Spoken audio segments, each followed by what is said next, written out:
Hello everyone, welcome to today's class. This is Teacher Simon taking you through Cambridge International AS and A-Level Chemistry for May, June 2024, and this is paper 1-1 for questions 1 to 24, and this comprises of inorganic chemistry and then physical chemistry.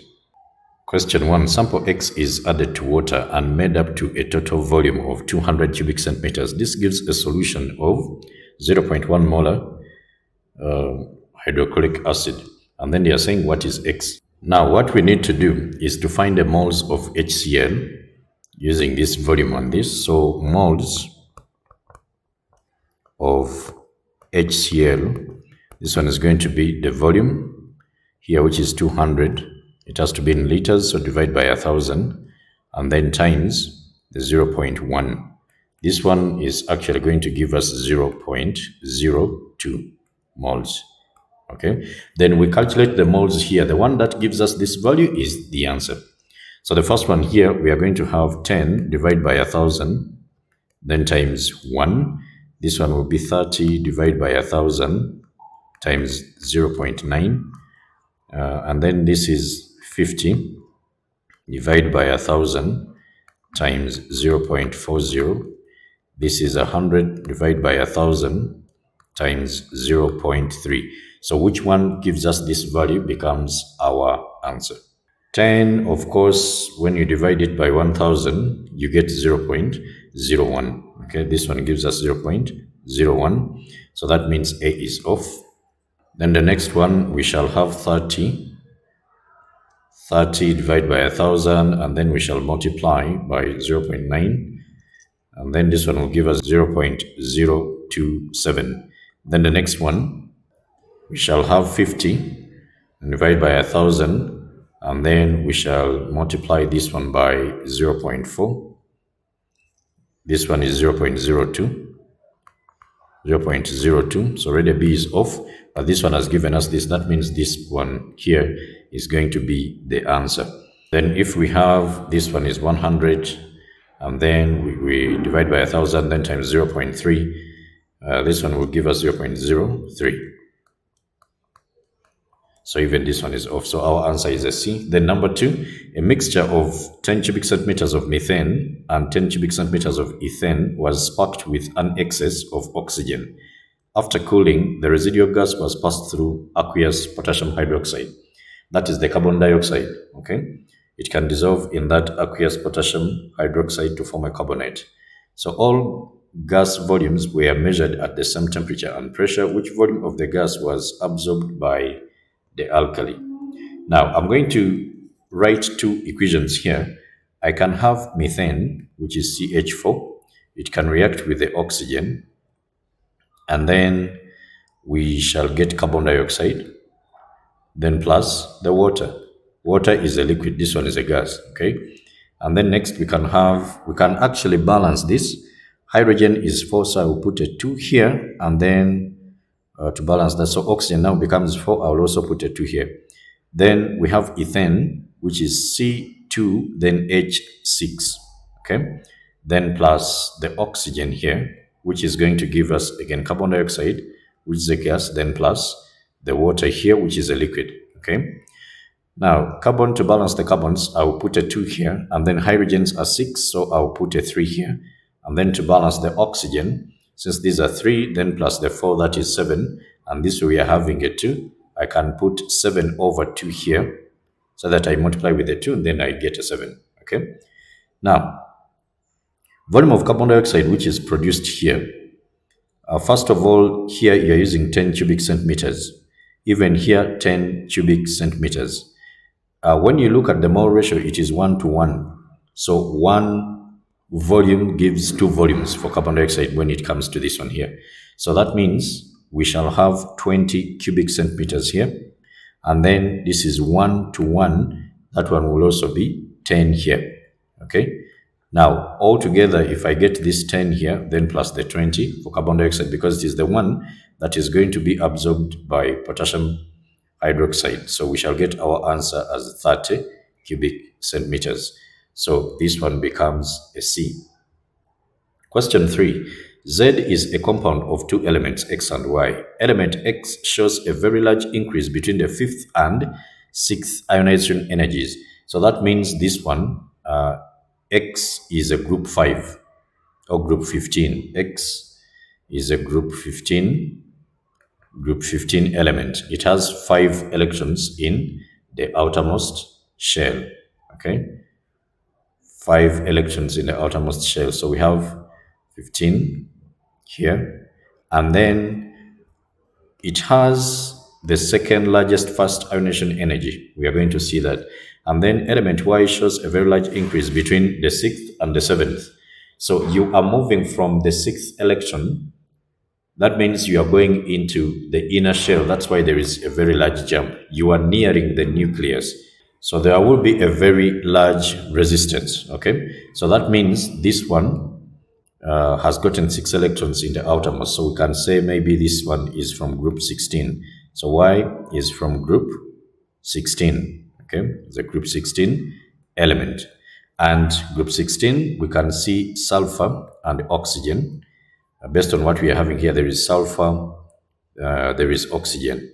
Okay, then after that, we can look at group 15. We have phosphorus and nitrogen. Phosphorus and nitrogen. Okay, so now that means since they are forming a compound, it is either phosphorus with oxygen. We can see this one here, phosphorus with oxygen. There is nitrogen with oxygen. We can see that one there. Then sulfur has to be with the nitrogen, but we are not seeing that. Sulfur also with phosphorus. We cannot see that one there, but we are having sulfur with this fluorine here. So this one has to be out automatically. Okay. And phosphorus here is with chlorine. So this one has to be out also, because we are not seeing here, we are having phosphorus has to be with sulfur or oxygen. So meaning our answer is either A or C. Okay, A or C. Now let us look at the electronic configuration of nitrogen. Nitrogen is in position 7, so that is 1s2, 2s2, 2p3.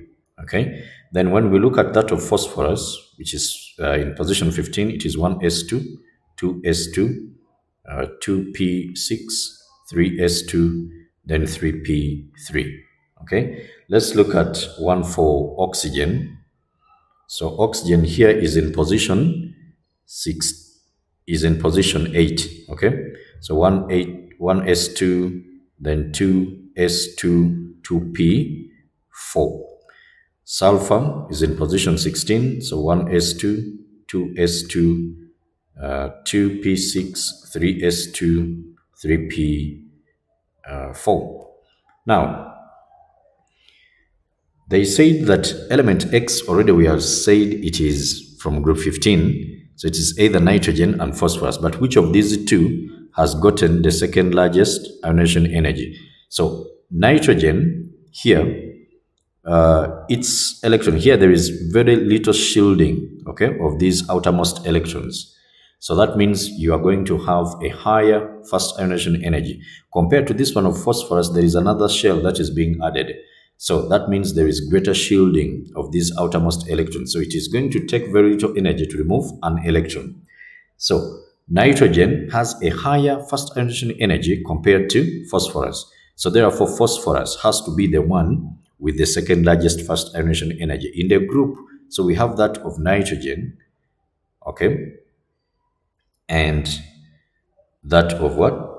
Phosphorus, okay. So we are going to have that as the phosphorus.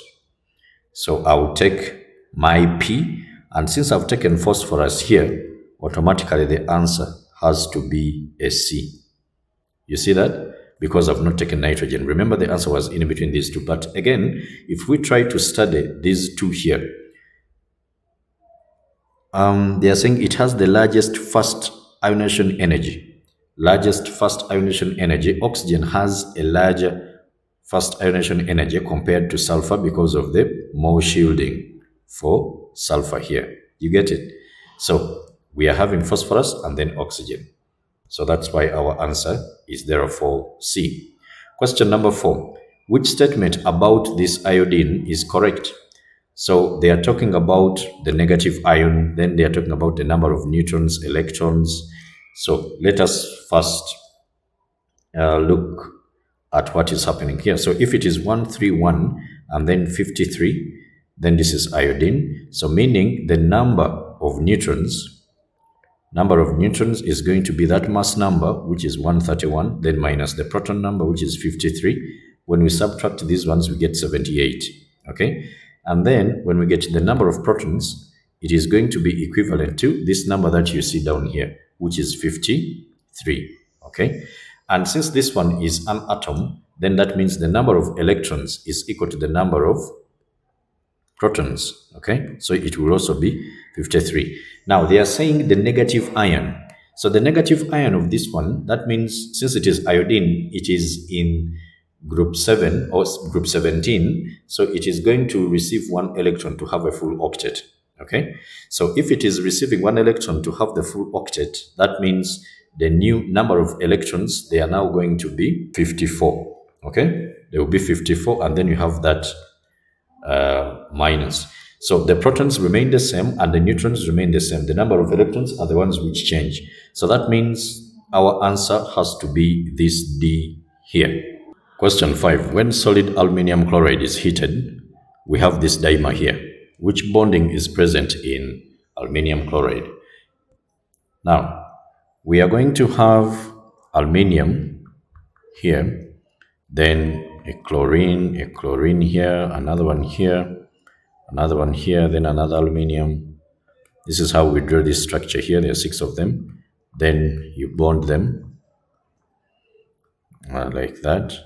If it is anhydrous, then you are going to have a dimer. But if it is hydrated, then it is ionic.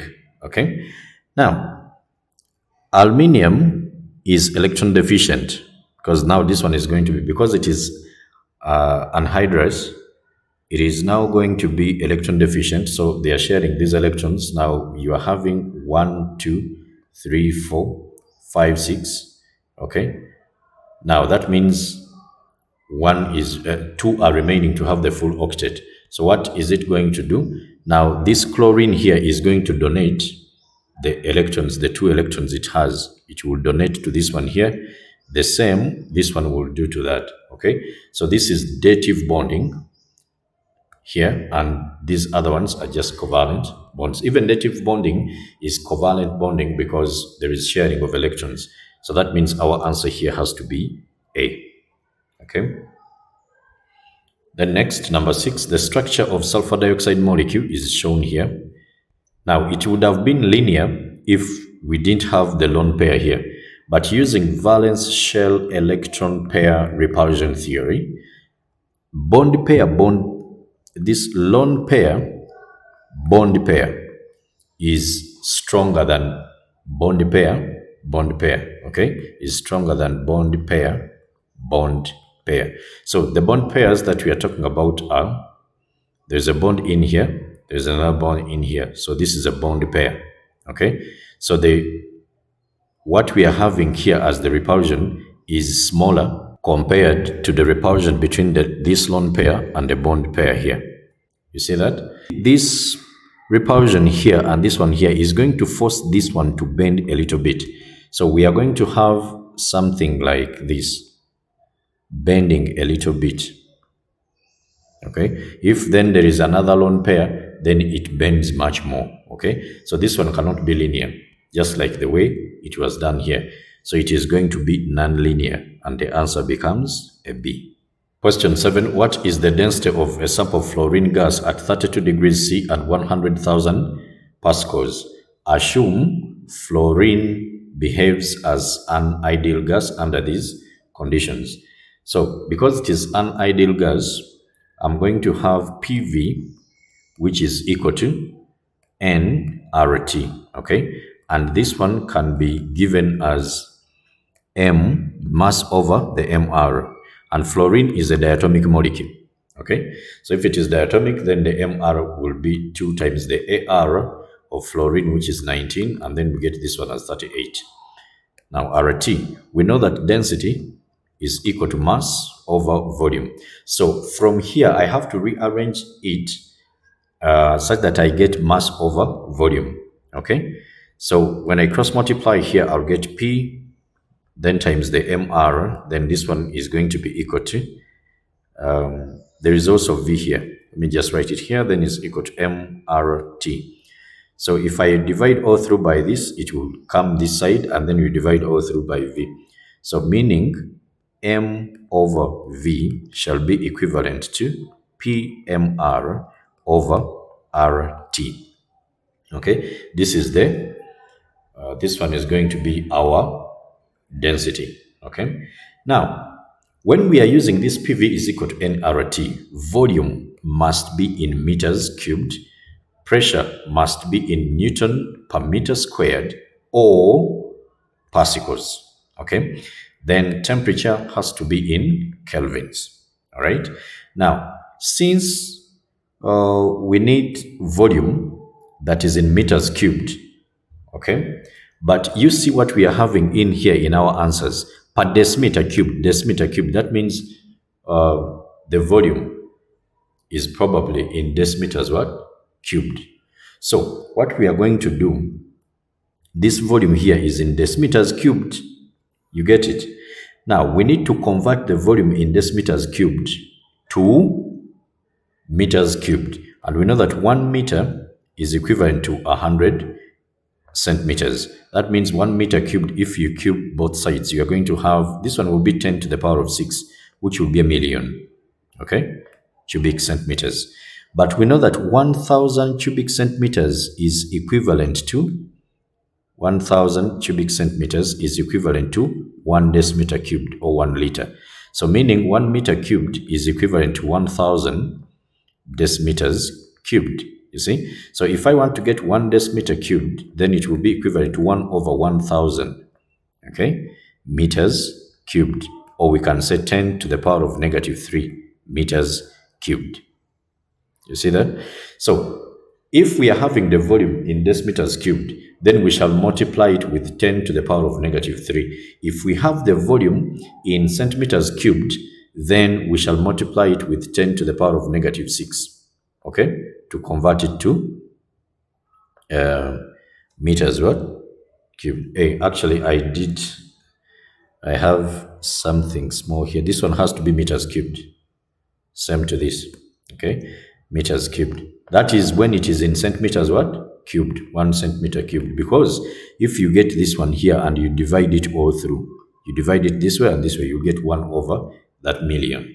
You get it? So now we have to pick this one here. So meaning we are having P MR over RT, which is going to be equal to M over the volume here is times 10 to the power negative 3. This is what we are having here. Now, making this the subject of the formula, so you have M over V shall be equal to P MR, then times this 10 power negative 3 out of RT. Okay. Now, when we substitute, what do we get? So P is 100,000, then times the MR, which is 38, then times this 10 power negative 3, then we divide by R, which is 8.31, then times the temperature is 32, then we shall add 273 because it has to be in kelvins, okay? That will be our density. So what is going to be the answer here? 100,000, then times 38 times 10 to the power of negative 3, and then we have 8.31 times 32 added to 273. Then this is 1.499 and the rest of those figures, but to two significant figures, you can see that it rounds off to 1.5. So the answer is B. Question 8. The graph shows the boiling points of the hydrogen compounds of group 16 elements. And if it is about boiling points, then you should know that we have to look at structure and bonding. When you look at this one of water, we have oxygen here, then hydrogen. This one is partially negative because it is more electronegative compared to the hydrogens. So it tends to attract bonding electrons towards itself. And then this one is partially positive. And then it has these lone pairs, two lone pairs. Then we have another oxygen here. Let me put it here. Then it has that lone pair. Then we have a hydrogen. And then another one here. Still, this one is partially negative. This one is partially positive. Also, this one is partially positive. So there is another lone pair here, which can form another hydrogen bond here with another water molecule. Okay, so it continues like that. So this extensive hydrogen bonding that we see here is the one that is responsible for the higher boiling point of water compared to these other ones here. And we know that it is only water that has gotten, we have three elements. We have nitrogen, oxygen, and fluorine, which form hydrogen bonds. Okay, so tellurium here, selenium here, and this sulfur here, they don't form the hydrogen bonds. Okay, so they are saying which statement correctly explains why water does not fit the trend of the other compounds. So you can look at this one, and let's look at hydrogen bonds. When you look at option B, they are saying there are strong hydrogen bonds in water, but not in other compounds. And that is the perfect answer. There are hydrogen bonds in water compared to these other ones. They don't form hydrogen bonds. Then question number 9, an energy cycle is shown here. We have, it is given here. Then they are saying the energy changes involved are X, Y, and Z. The numerical value of energy change Y is either negative or a positive 890. The numerical value of energy for the energy change Z is either negative 964 or positive 964.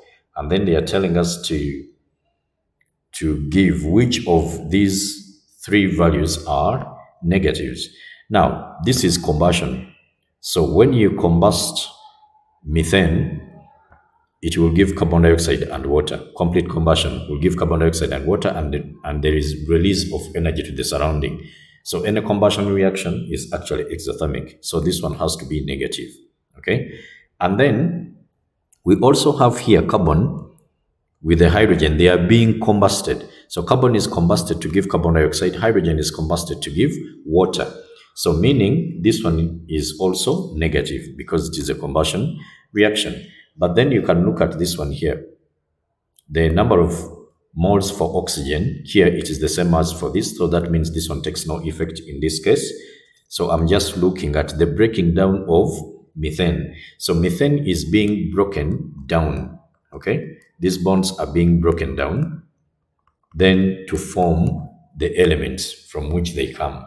So that means we know that bond breaking is endothermic. So you are putting in energy. So that means this one has to be positive. So the ones that are negative are Y and Z. So that's why our answer has to be a C. Question 10. For a certain endothermic reaction, the activation energy is numerically equal to twice the enthalpy change of the reaction. Which reaction pathway diagram is correct for this reaction? Now, you know that activation energy is going to be here from where the reactants are to the peak here. That is the activation energy. Okay, and then the enthalpy of reaction is from the line of the reactants to the line of the products. Okay, so this is the DH. Now, when you look at this one here for A, the activation energy is approximately 3 times the enthalpy change in here, because this one here can be 1 unit, then 2, then 3. You see, so it's approximately 3 times. Okay, then when we go to B, you take this one here, the activation energy, this one here, and this is the DH. This one is actually twice, is approximately twice the DH. So this actually happens to be our answer, but let's check out C. When we check out C, you can see that the activation energy is this one here. Then the enthalpy change here, they are almost the same. Okay, so the activation energy is approximately equal to the enthalpy of the enthalpy change here. Now, when we go to D here, this is the activation energy. And then this one here is the energy change. So this one is approximately 3 times also. EA is approximately 3 times the DH. So the one which is twice is the one that we are looking for, numerically equal to twice. Okay, so that means our answer has to be that B. Then question 11, sodium chromate 6. So that means chromium here has the oxidation state +6. Okay, is manufactured by heating chromite. And chromite here with sodium carbonate in an oxidizing atmosphere. Chromite contains these ions. Now, when you look at this one here, the chromite, we can actually find the oxidation state of chromium here. So 2N, then plus 4 times -2, because oxygen has the oxidation state of -2. And then we equate to the total charge, which is that. So N is going to be this -2. This is -8. So when it crosses, it's a +8. Then we divide by 2. Then this one will give us a +3. Okay? It's a +3. So, of course, sodium here is a +1. No. Where? Then there is this one of chromate. So for chromate, I can have oxygen is a +1, and then N, then minus. Here I'll have 4 times -2, then I equate to 0. So meaning this N is going to be equal to 1 minus 8, that is -7. Then when it crosses, it's a +7. Okay. For iron 3, this is iron 3 oxide. So iron has gotten a +3. Okay. And of course, carbon here has gotten a +4 because you have N, then +2 times -2, then is equal to 0. So it's a +4. Okay. Then when we come to this one here, remember this is iron 2. So iron here has gotten +2, and chromium in here, like we calculated, it's a +3. So I have a +3 here. Now you can see that iron has increased in the oxidation state from +2 to +3. That is oxidation. Okay. Then chromium, because they are talking about chromium and iron, then chromium is from +3, but then to +7 here. So it has also increased in the oxidation state, so it is oxidation.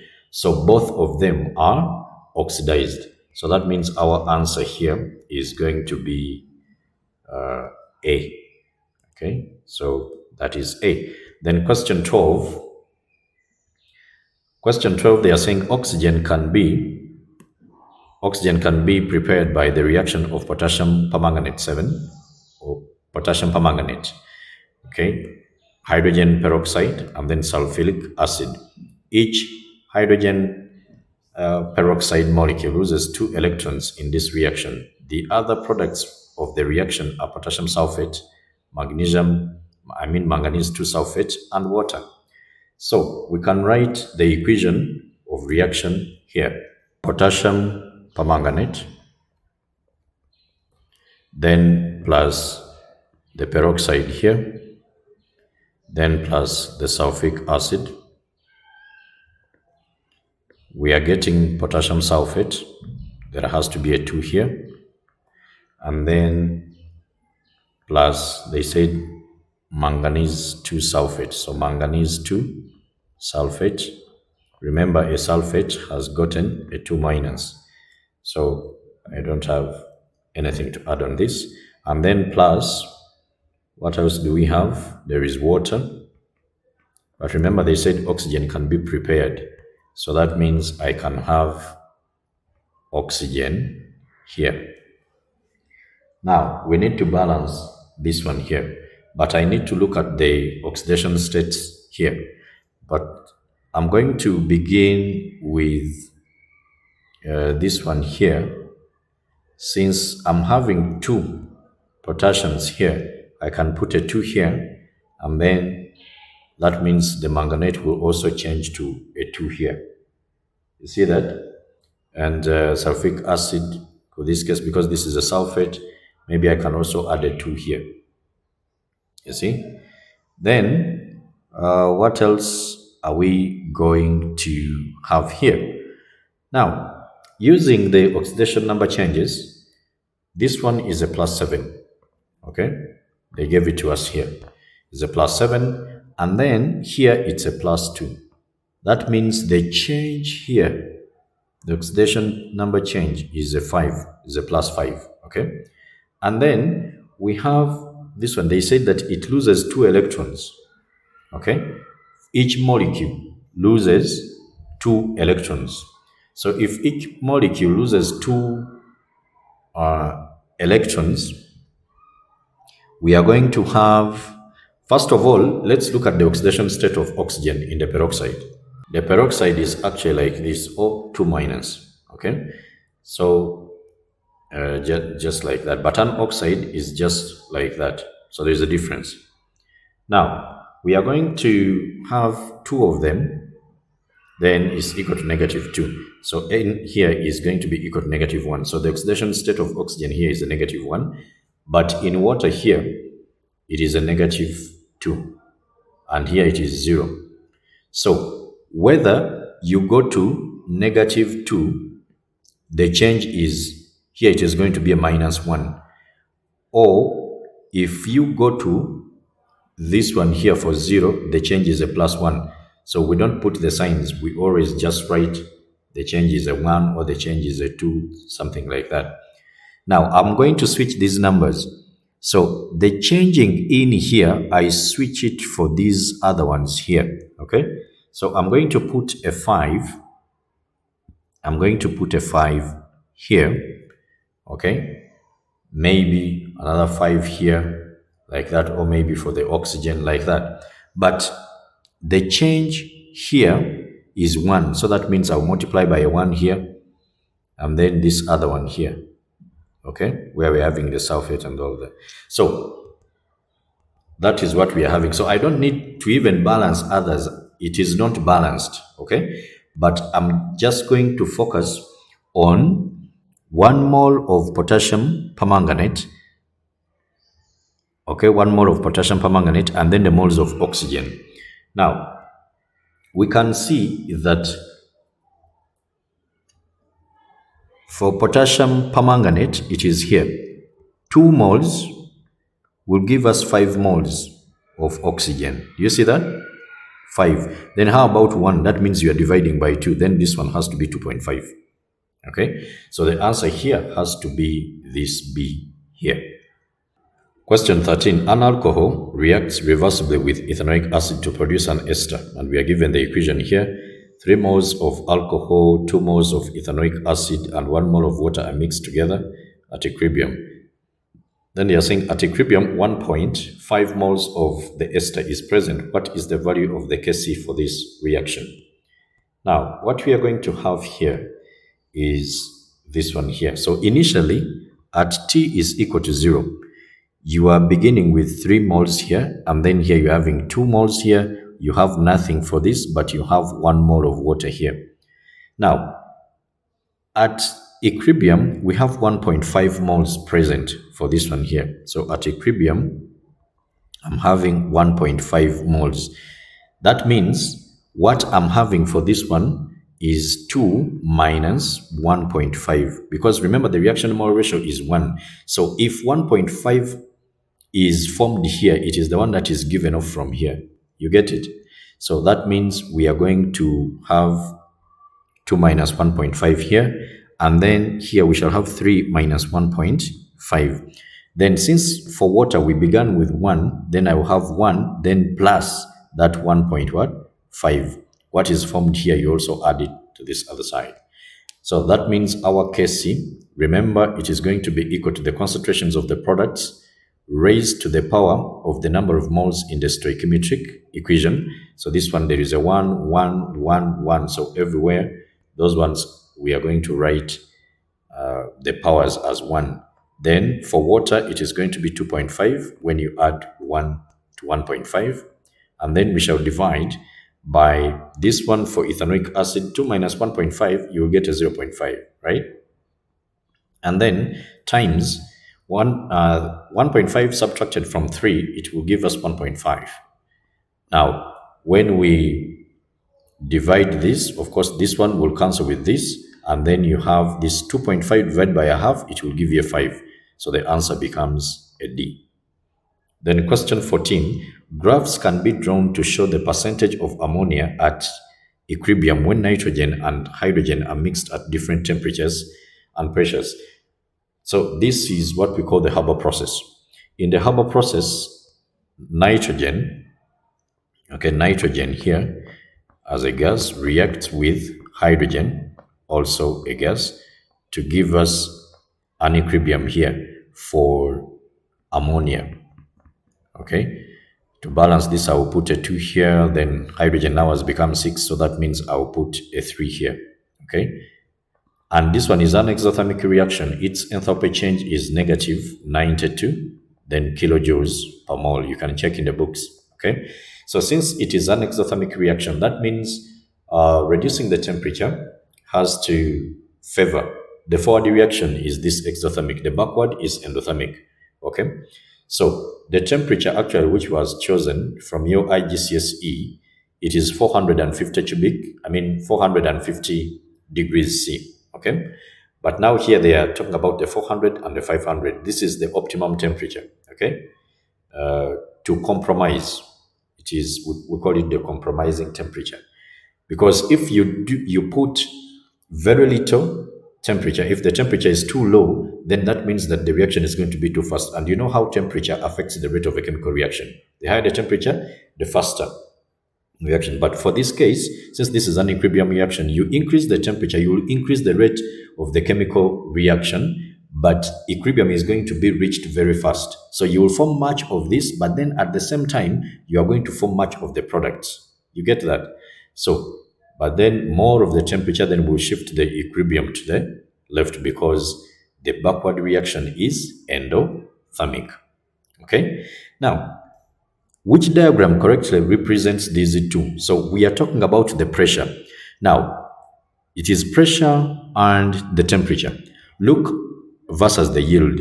Now, look at the temperature. The pressure we know is inversely proportional to volume. When you increase the pressure, you reduce the volume. If you sit on your bed, you will see it going down. That means you have applied pressure, and therefore the volume has to decrease. You see that? Now, pressure here, we are having 4 moles. Look at the 4 moles, and then here the 2 moles. So when you increase the pressure, these ones are going to react, okay? And then the equilibrium is going to shift to the position.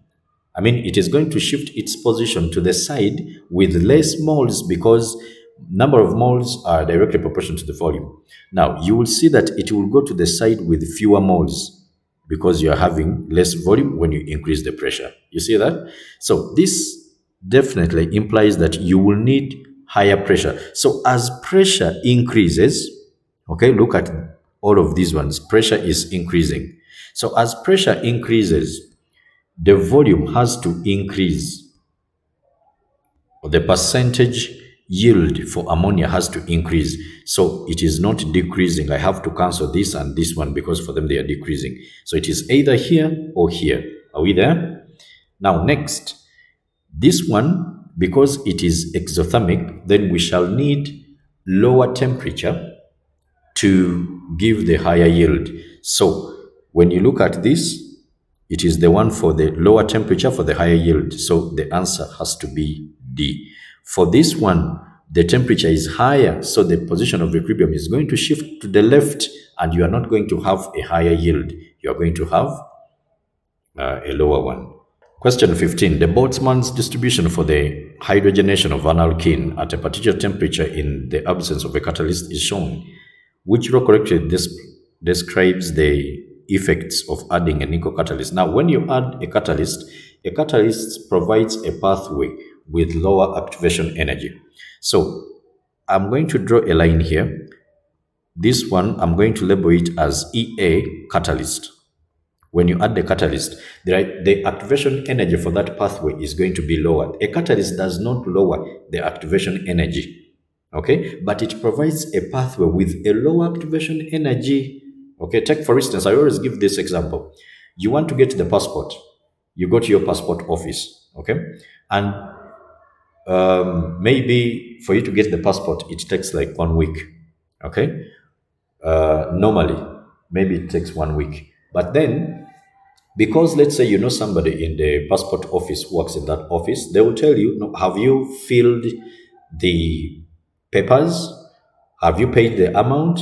Okay. Then when they get those passports and they want to work on them, when they get the documents and they want to work on them, they are going to get your documents first and then they work on you. Then instead of you like taking a week, you might find yourself getting it in just 1 day. You have not paid more money, that is now the yield. You are not getting much more, or you are not getting two passports just because you know somebody there. You are getting one passport, so the yield is still the same. But the process, you have taken a shorter time. Do you get it? So that is the catalyst. So we are going now to have many more molecules that are having energy to react.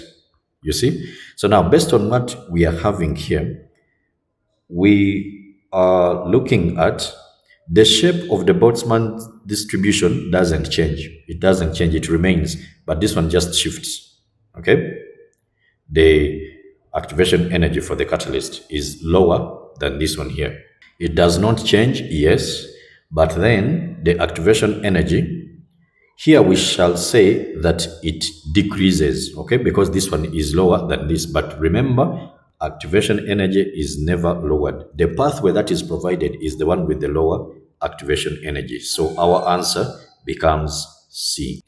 Question 16. Elements Y and Z are both in period 3 of the periodic table. When the chloride of element Y is added to water, it reacts and a solution of pH 2 is produced. Now, we have silicon 4 chloride. We know that when you add it to water, you are going to see a hydrolysis reaction and you get silicon 4 oxide, then plus HCl. Balanced, I will put a 4 here and then a 2 here. Okay. And this solid here, the silicon 4 oxide, is very, very insoluble in water. It's a precipitate. Now, I'm not seeing silicon in here. There is aluminium. Now, aluminium chloride, when it is hydrated, it is going to be like this aluminium, then 6. So it is like this. But then what is happening, because aluminium has gotten a very high charge density, it has a big charge and then a small size, so it has a high charge density. So it is going to disrupt the bonding in the water molecules. So it will cause, remember water molecules are like this, so it will cause this bond here to be weakened. Okay, this bond to be weakened, and then the hydrogen will be lost. So when the hydrogen is lost, then it becomes an acidic, it becomes an acidic reaction. So I'm going to just write all of it because it continues until this charge is done away with. So that means we are going to have aluminium here. Then you will remain with 3 water molecules here, but then 3 OHs here. Now we shall not have any charge here. Then plus 3 hydrogen ions. So this one is acidic. So the pH is going to be that 2. You see, it is acidic. Low pH means the solution is acidic. Now, they say that when the chloride of element Z is added to water, it dissolves and a solution of pH 7 is produced. Now, we are seeing sodium and aluminium here. When you get the sodium chloride, and you add it to water, I can even say plus aqueous, okay, if it's a solid here, this one will completely dissolve, and then you get sodium ions, then plus the chloride ions. Okay, this one is neutral, so the pH has to be 7. You see that? So that simply implies that element Y is silicon and element Z is sodium. Why is element Y silicon? Actually, silicon was there. Silicon is here. I think there is somewhere I said I'm not seeing silicon, but it is here indeed. Pardon me there. When they said that when the chloride of Y is added to water, it reacts, and a solution of pH 2 is produced. So this is the one here for silicon because of the HCl here. Okay, because of the HCl. It is not this one here, but also for aluminium, it produces that acidic what? Acidic solution. Okay, but the number of hydrogen ions, very good. The concentration of hydrogen ions is not so strong as for this one here because the HCl comes off, but then some of it can dissolve, okay, in that water. So it is acidic, and this one is a strong acid.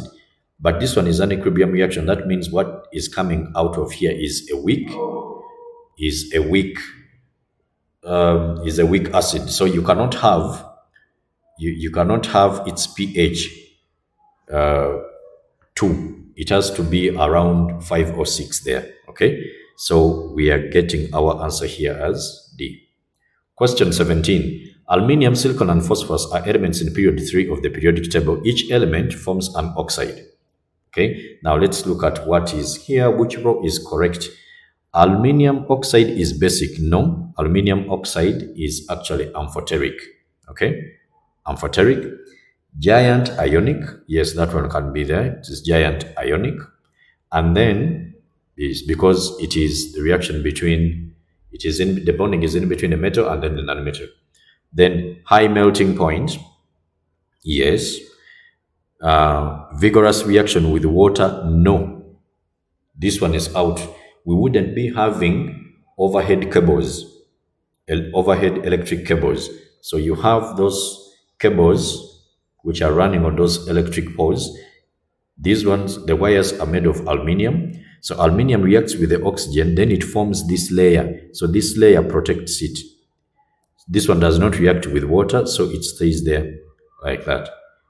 Okay, so it does not react vigorously with what? With the water. So meaning that that is that when we go to the second one here, silicon 4 oxide is not amphoteric. Okay, giant ionic, no, it's not giant ionic. It is actually giant covalent. It has the same structure as that of diamond tetrahedral. Okay, so even here is the same. These are all oxygens in there. Okay, it continues like that. So it is giant covalent. High melting point, yes, it can have the high melting point because it is giant covalent. Okay, so that one is okay. And then slight reaction with water, no reaction with water. I've already shown you here that this one, the silicon 4 oxide here, does not react with water. It is the white precipitate that remains in that given solution. Okay, then when we come to this one here, this one is acidic, yes, because when it dissolves, it forms phosphoric acid in water. Okay, simple molecular, yes, and then low melting point, yes, vigorous reaction with water, yes, but where are we seeing all the ticks? The ticks are on C, so this is our answer.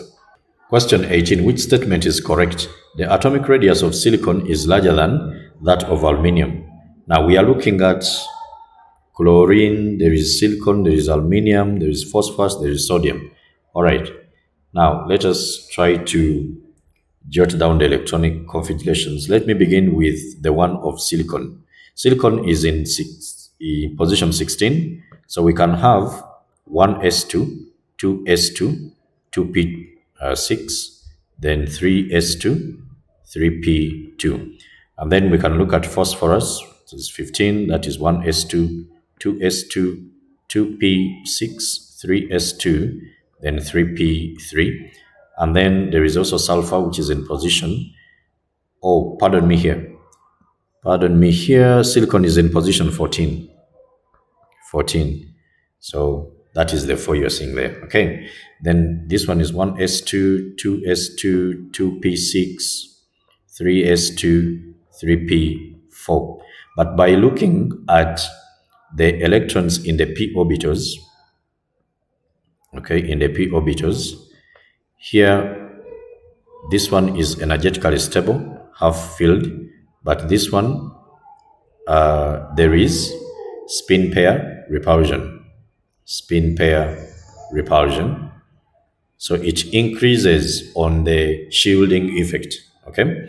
So that means the ionization energy of sulfur has to be less than the one of phosphorus. Okay. But they said here the first ionization energy of sulfur is greater than that of phosphorus. So that one has to be out. You see that? Then next we are having the electrical conductivity of magnesium is greater than that of sodium. Yes, because magnesium actually gives 2 electrons in the electron cloud. Okay, it gives 2 electrons. Remember, in metallic bonding, we are having the bonding between the delocalized electrons and the positive metal ions, you see. But then sodium, for it gives only one electron. So that means this one is correct. Part B, they said that the boiling point of chlorine is higher than that of silicon. No, this one exists as actually we have something like this one here. The graph for the melting points for period 3, we have sodium here, then magnesium, then aluminium here, and then this one shoots up for silicon, then this one comes down here for phosphorus, because this one is a non-metal, so it has to fall below. This is melting point. It has to fall below this one of sodium. This is magnesium here. This is aluminium. This is silicon. This is phosphorus. And since phosphorus exists as P4, then it's a solid in there, but then sulfur is S8. So this one has to be a little bit higher than the one of phosphorus. Okay, so that is sulfur here. And then chlorine, because for it is a gas, simple molecular, so it has to come to this other side here below any of them. So they are saying that the boiling point of chlorine is higher than that of silicon. That is how silicon is the one that has the highest. And then the atomic radius of silicon is larger than that of aluminium. So when we look at silicon, now I come back here. When you look at that of silicon, we can see that aluminium, they said what? Aluminium, yes. Now aluminium is 13. So this is 1s2, 2s2, 2p6, 3s1, 3s2, and then 3p1. So if it is 3p1, you can see that they have the same number of shells, okay? But silicon here has gotten more protons. So more protons means that it is going to have the greater nuclear charge. The shielding is still the same. The shielding is constant, but since the nuclear charge here is bigger than for this one here, then the nuclear attraction is going to be bigger in silicon. So that means this one is going to be smaller because the electrons are going to be much more attracted to the nucleus, you see? And then you will find out that this one is also wrong. The atomic radius of silicon is smaller than that of aluminium because electrons are being added to the same shell. So we have constant shielding. Question 19. All solubility data in this question is given at the same temperature. The table gives some data for compounds of calcium and for compounds of X. Unidentified element is group 2. Now, we know that thermostability, the explanation for this is in A level, in chapter 19, that one is lattice energy. So we talk about ion polarization in that case. So you will find the explanation there. But thermostability of group 2 carbonates and nitrates, okay, increases down the group. Okay. Now, since this one is bigger than this, automatically this X here has to be below calcium in that group. You get it? Then we have solubility. Here we are talking about sulfates and then hydroxides. So solubility of sulfates, group 2 sulfates, actually decreases down the group.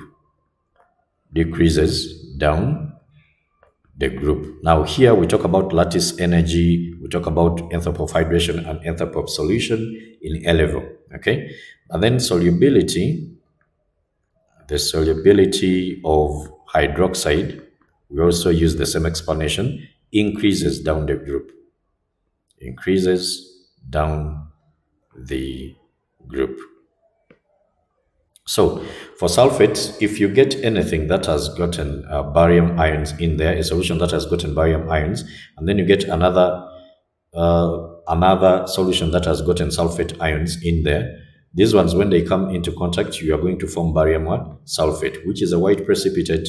And this is a confirmatory test for the existence of sulfates, okay? White precipitate. So this implies that the solubility of sulfates decreases down the group. Now, that means the value that I'm supposed to have here for sulfates has to be, the solubility has to be less than the 4.66 times 10 to the power negative 3. And then here, the value has to be greater than 1.53 times 10 to the power negative 3. Now, let's look at the values in here.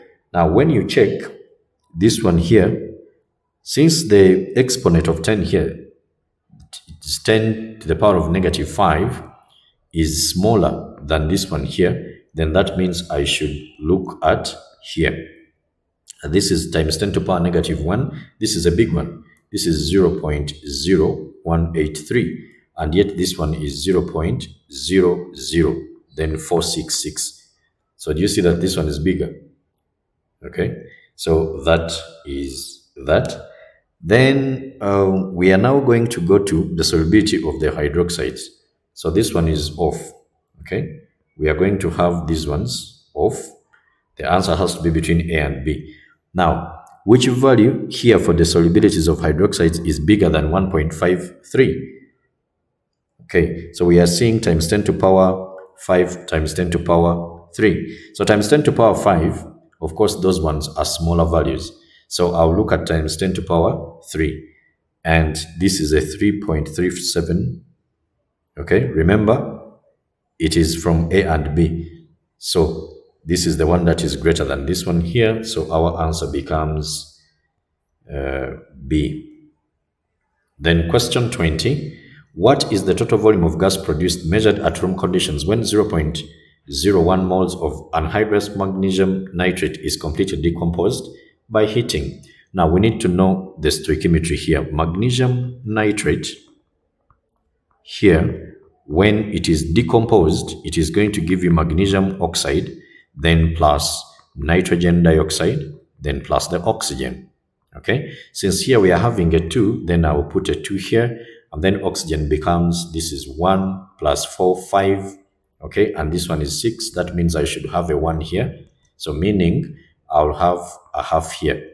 Okay, now they are saying that, what did they give us? 0.01 moles of anhydrous. So if this is 0.01 moles, then we shall come to, they say, what volume of the total volume of the gas. So this is 2 moles here, because this one is a gas and this one is also a gas. So 2 moles and then the 0.5. So the total here is 2.5. Okay, 2.5 moles. Now 1 mole of this gives 2.5 as the total number of moles for the gases. So that means 0.01, then I'll multiply this one with 0.01. But we know that 1 mole of a gas occupies 24. So I can have 1 mole of gas occupies 24,000 cubic centimeters. Okay, this is the volume it occupies at RTP, room temperature and pressure. So how about the 2.5, then times the 0.01 moles. So this one will occupy 2.5 times 0.01 times 24,000. So altogether, what does it give us? 2.5 times 0.01 times 24,000. This one gives us 600.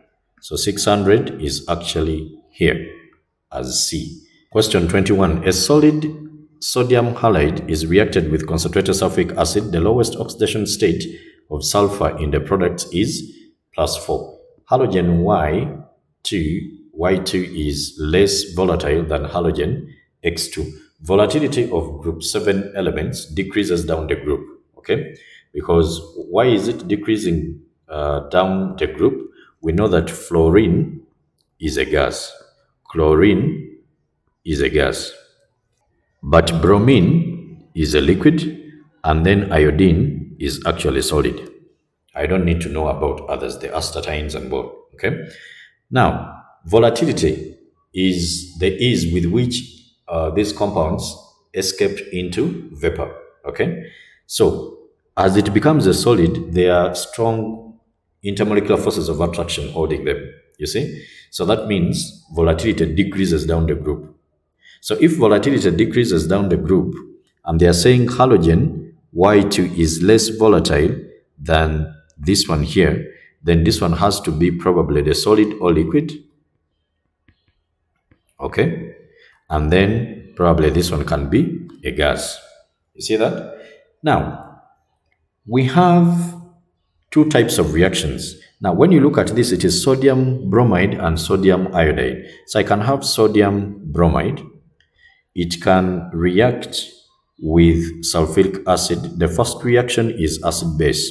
Okay, so we get sodium bromide.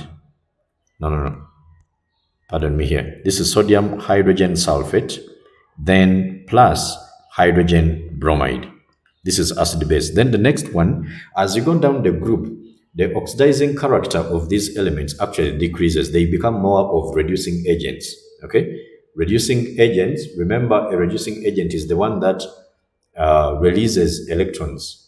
In other words, it gets oxidized in return. So as it releases the electrons, it reduces whatever it is, whatever is in the vicinity. Now, if you look at these group 7 elements, you can actually see that as you go down the group, the ionic size or the atomic size increases. So it becomes very hard. The nuclear attraction for the electrons here or for the incoming electron is actually decreased. You see that? So it is easier to lose an electron than even to gain it. You get it as you go down the group. So therefore, sulfuric acid here becomes a stronger oxidizing agent. So HBr here is going to react with sulfuric acid, and the role of sulfuric acid in this case is an oxidizing agent. Here it is acting as an acid. Okay. Now here we are going to have bromine, because this one is broken down to bromine. Then the next one is sulfur dioxide, and the next one is water. Okay. If we try to balance this, we shall put a 2 here, and then hydrogens, how many are they? They are 4. Then oxygens 4. So that is that. And if you look at the oxidation state of sulfur in here, N then plus 2 times negative 2 is equal to 0. So N is actually plus 4. Then when you come to sodium iodide, when it reacts with sulfuric acid, we actually get the same thing with this one, that we got sodium hydrogen sulfate, then plus hydrogen iodide. Now this hydrogen iodide can be broken down by sulfuric acid, and it gives us 3 reactions. So we can have iodine. There are 3. They all produce iodine. Then one can be sulfur dioxide, just like the one for bromine.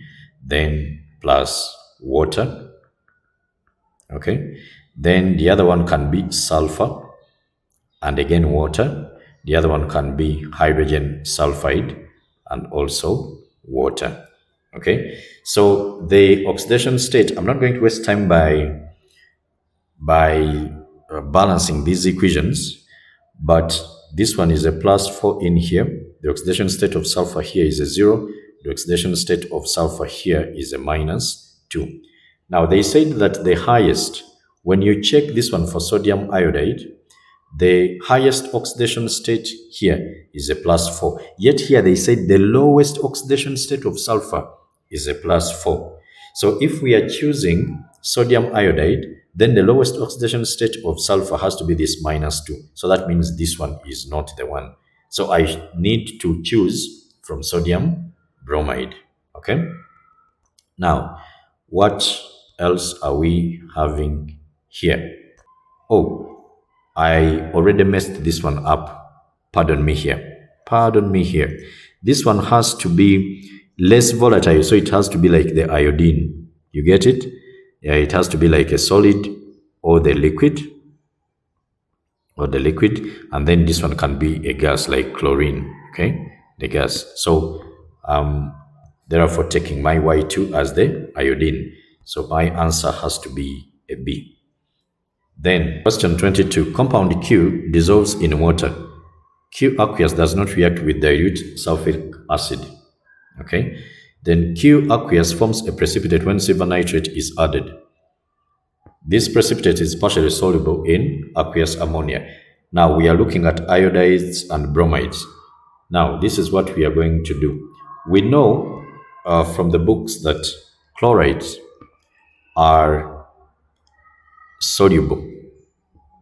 Chlorides are soluble in both aqueous and concentrated, or we can say dilute.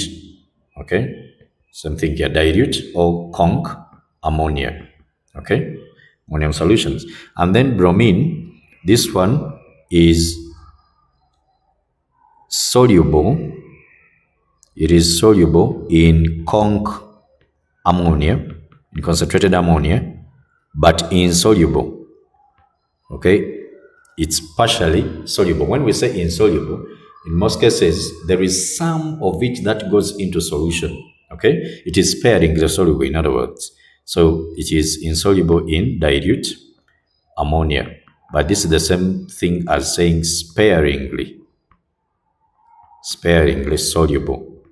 Okay, but then for iodides, for them they are insoluble in both dilute and conc ammonia. So they said what could be Q. So since they said that the precipitate is partially soluble in ammonia, we should then focus our eyes here. You see, it has to be a bromide. It has to be a bromide. Now, they said that this one dissolves in water and does not react with sulfuric acid. If you take barium iodide, bromide, we are taking the bromide, we are going to have barium ions in there. So when you add sulfuric acid, there is a sulfate.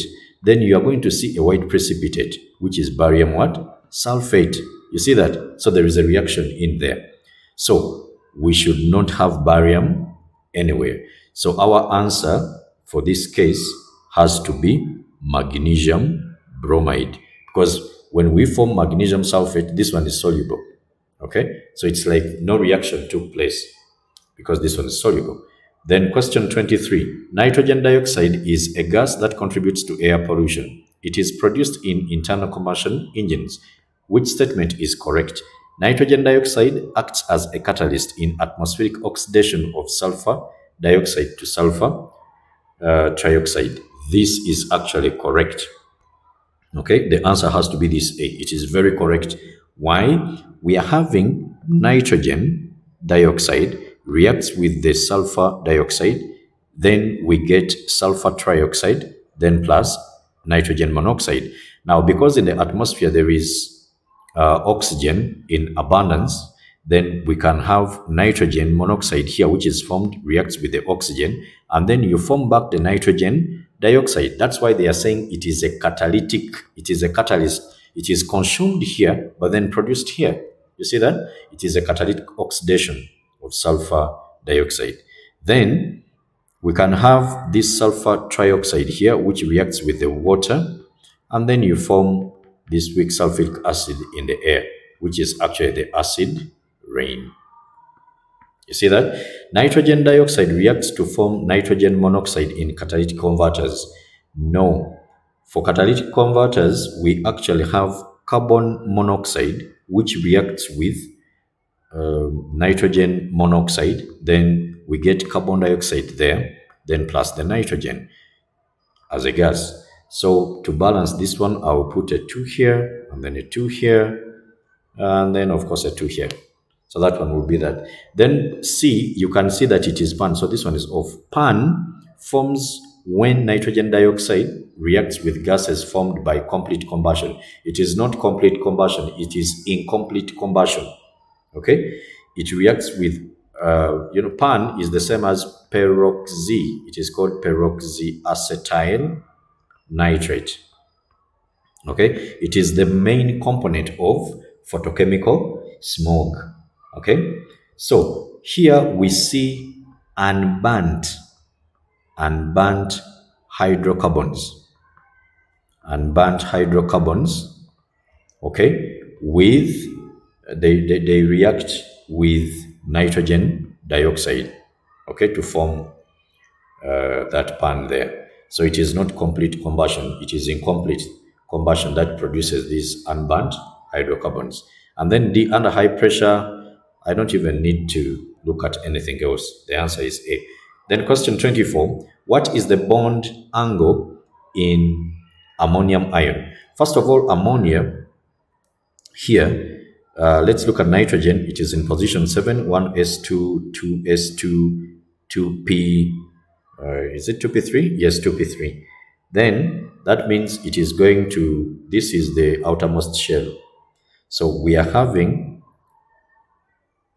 if I look at ammonia, hydrogen, hydrogen, and hydrogen, so these are the ones that bond with these 3 electrons in the p. And then there is a lone pair of electrons, which is from these 2s. You see that? Now, since using valence shell electron pair repulsion theory, when we use this one here, the lone pair bond pair, like I said it before, lone pair bond pair repulsion is bigger than bond pair bond pair. Okay, so the repulsion here is bigger than the one here.